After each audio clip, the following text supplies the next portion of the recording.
योग सप्ताह के अंतर्गत अंतरराष्ट्रीय योग दिवस जब हम मनाने जा रहे हैं तो अष्टांग योग की चर्चा मैं प्रतिदिन आप लोगों के बीच में कर रहा हूं। आज प्रत्याहार की चर्चा मैं करूंगा।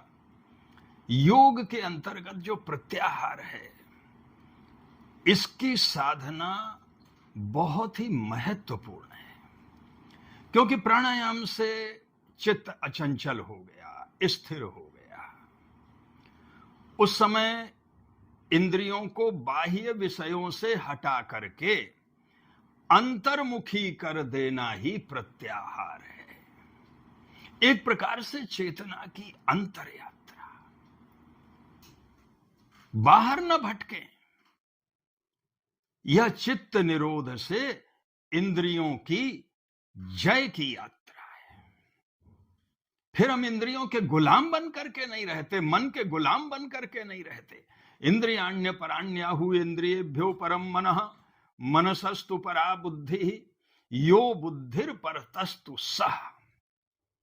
आत्मचेतना के केंद्र में जब पहुंचते हैं तो उस समय प्रत्याहार से इंद्रियां सहज ही स्वतः ही वशवर्ती हो जाती हैं। क्योंकि देखिए, मन एवं मनुष्याणाम कारणम बंध मोक्षयो, मन ही बंधन और मोक्ष का कारण होता है। जब हम इंद्रियां जो है जो चाहें वो देखें, जो चाहें वो चखें, जो चाहें जो सूंघें, अगर हम इंद्रियों की गुलामी करते हैं तो इंद्रियां चंचल जब होती हैं तो उस समय स्थिरता चित्त की संभव ही नहीं होती है। मन पराधीन होता है। तो अगर मन वश में नहीं है तो हम सुखी नहीं हैं। मन स्ववश है तो भीतर से आनंद की तरंगें फूटने लगती हैं।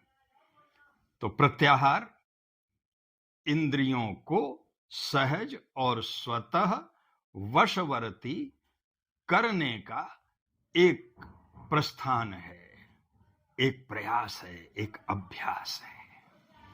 आज मैंने आप लोगों के बीच में प्रत्याहार की चर्चा की। कल इससे अगला जो अष्टांग योग का अध्याय है वो है धारणा। उसकी चर्चा मैं कल करूंगा। बहुत बहुत धन्यवाद।